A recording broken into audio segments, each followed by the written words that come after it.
Good morning, children. Today we are going to take a quick look at the recap of physical features of India in geography as much as we have covered till date. This is Miss Khyati Dwarkadas.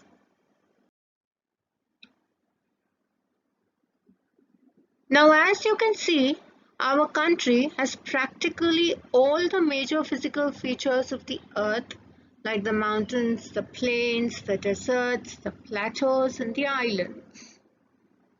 And you can see them all marked for you on this map.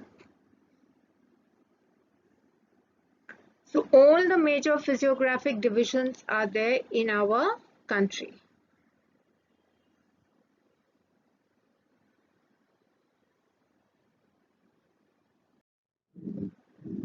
When you look at the physical features, you need to think about it. Such a vast country like India, with so many varied landforms and physical features, big Himalayas, beaches, the Thar Desert in Rajasthan, the Deccan Plateau. Is it really possible in our country? Of course it is, isn't it? Look at the soil, the color, the texture. It varies from one region to another. Like in Maharashtra, we find both the black soil and the red soil. But in Madhya Pradesh, we only find the red soil. And this variation is due to the kinds of rocks that come into the region in which the soil is formed. The relief and the physical features of India have evolved through different geological periods. During the process of formation of India as it looks today, the Indian landmass was subjected to weathering, deposition and erosion. And you've seen it in the previous videos.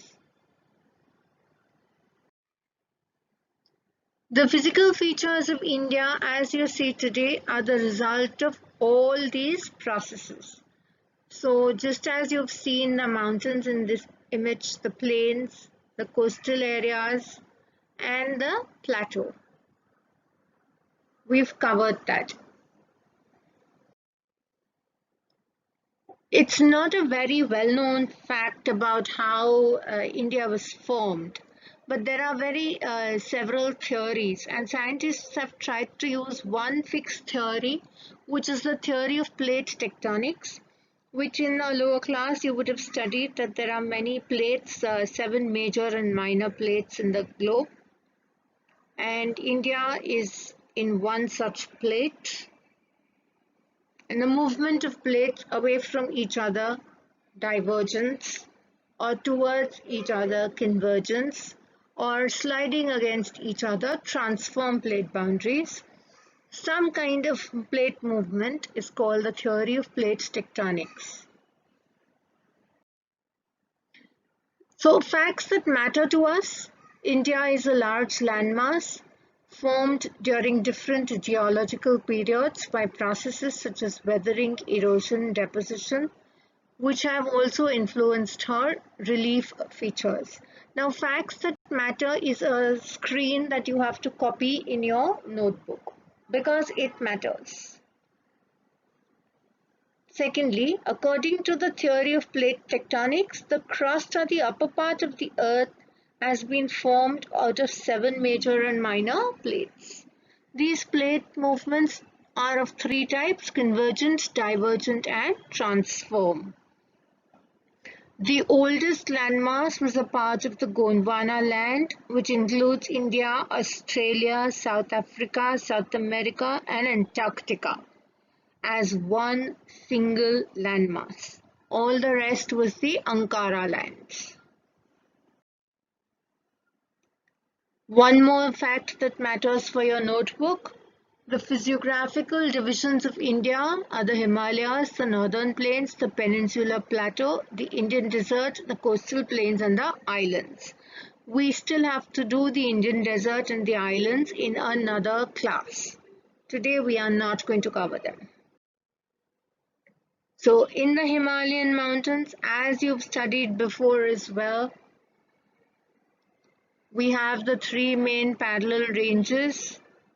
They are geologically young compared to other mountain ranges. Himalayas are geologically young and structurally fold mountains. The Himalayan range is the highest in the most rugged mountain range in the world.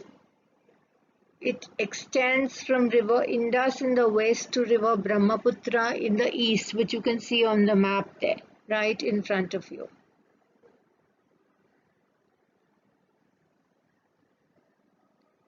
Then the arc that is formed with the Himalayan range varies from 2,400 kilometers. The width of this range varies from 400 kilometers in Kashmir to 150 kilometers in Arunachal. And the altitudes of the mountains vary more than the western parts.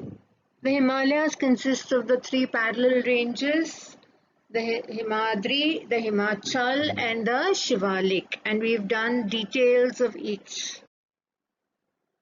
So quickly go through the Himadri. Greater Rahina Himalaya, most continuous, loftiest peaks, average height 6,000 meters, contains all the great peaks, asymmetrical folds, core composed of granites, perennially snowbound. Number of glaciers descend from this range. Himachal, lying south of the Himadri, forms the most rugged mountain system known as Himachal or Lesser Himalayas. Compressed and altered rocks, altitude varies between 3,700 and 4,500 meters. Average width is 50 kilometers. While the Pir Panjal range forms the longest and the most important range, the Dhauladhar and the Mahabharat range are also prominent ones over here. This range, the Himachal range, consists of the Kashmir, Kangra and Kullu valleys in Himachal Pradesh, very well known for its hill stations. So if you've missed out on anything that we've covered before, children, please copy it. A sincere and earnest request to you, keep your notebooks complete and updated by now. Shivaliks are the outermost range. They extend over a width of 10 to 50 kilometers and have an altitude varying between 900 and 1100 meters. These ranges are composed of unconsolidated sediments brought down by rivers from the main Himalayan ranges located farther north. These valleys are covered with thick gravel and alluvium. The longitudinal valley lying between the Lesser Himalayas and the Shivaliks are called the Dunes, and they are the Dehradun, Kotli Dun, Patli Dun. The Himalayas, as we all know, are further divided into regions from east to west, demarcated by the river valleys.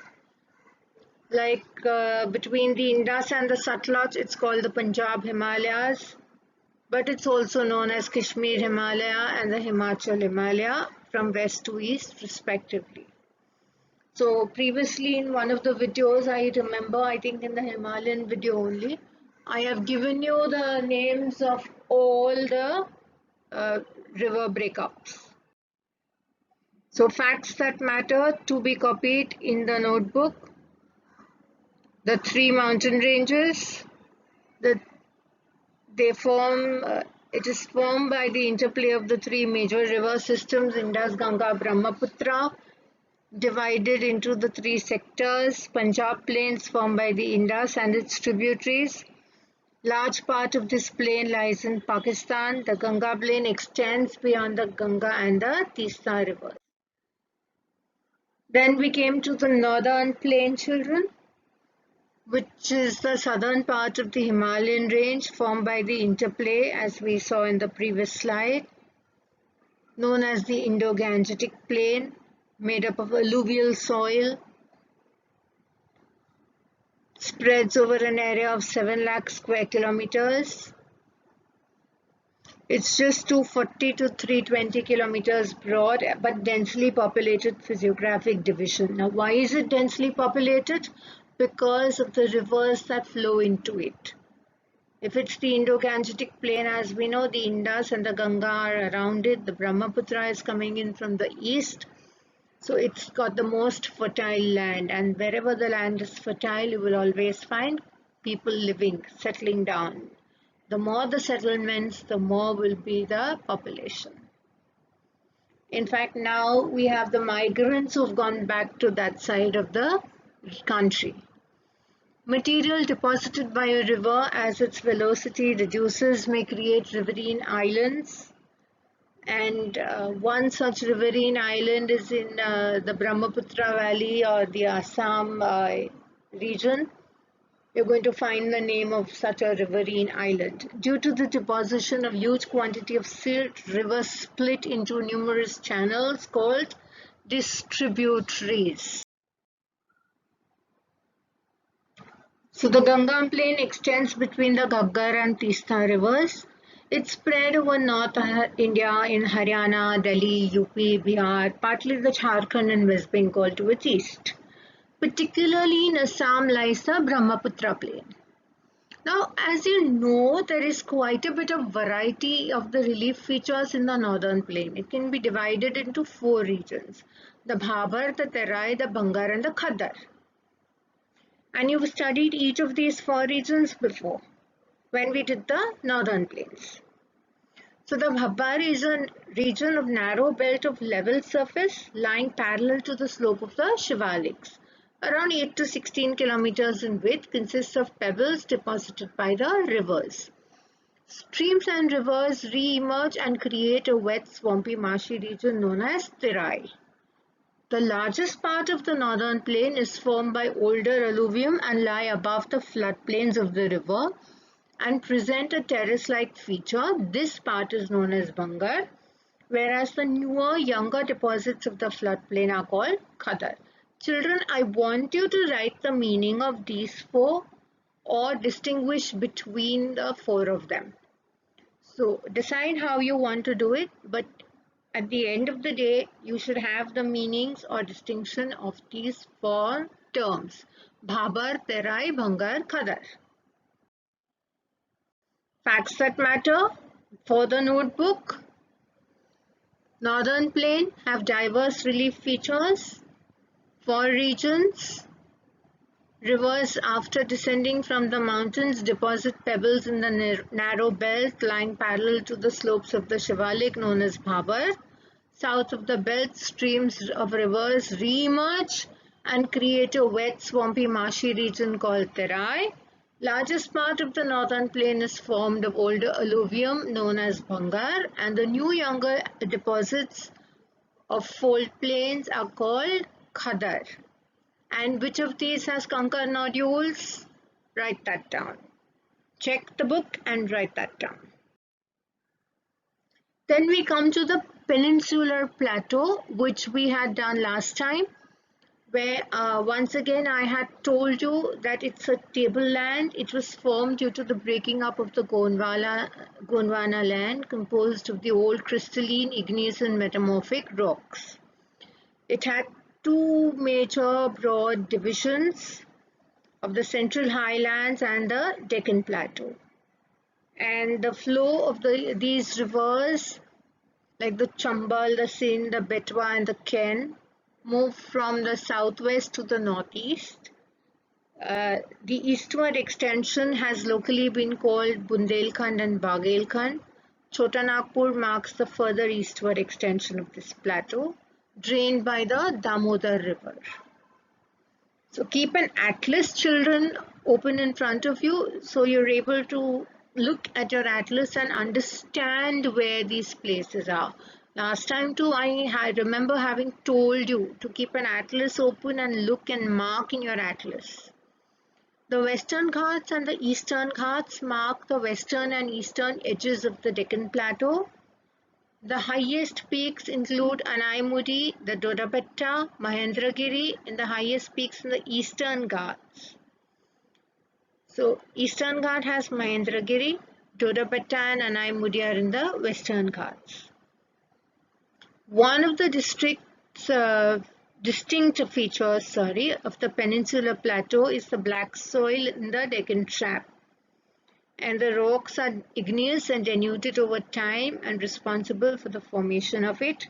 Black soil, as we all know, is very useful for the growth of the crop cotton. Facts that matter for your notebook, children. Peninsular Plateau tableland composed of old crystalline igneous metamorphic rock, part of the oldest landmass on the surface of the earth. Has broad and shallow valleys, rounded hills. Plateau consists of two main divisions, Central Highland and Deccan Plateau. Indian Desert lies towards the western margins of the Aravalli Hills, undulating sandy plain covered with sand dunes. This region receives very low rainfall, below 150 millimeters per year, but that we'll also come across in the Indian Desert place. Then we did coastal plains, which were flanked by a stretch of plains along the Arabian Sea and the Bay of Bengal, beyond the western and eastern Ghats. So the northern part of the coast is called the Konkan coast between Mumbai to Goa. The central stretch of the coast is called the Kannad plain, while the southern stretch is referred to as the Malabar coast. The plains along the Bay of Bengal are wide with their level. In the northern part, they are referred to as the northern Sircars, while in the southern part, they are called the Coromandel coast. Large peninsular rivers like the Mahanadi, Godavari, Krishna and Kaveri have formed extensive deltas on the plains. Lake Chilka is an important feature along the eastern coast.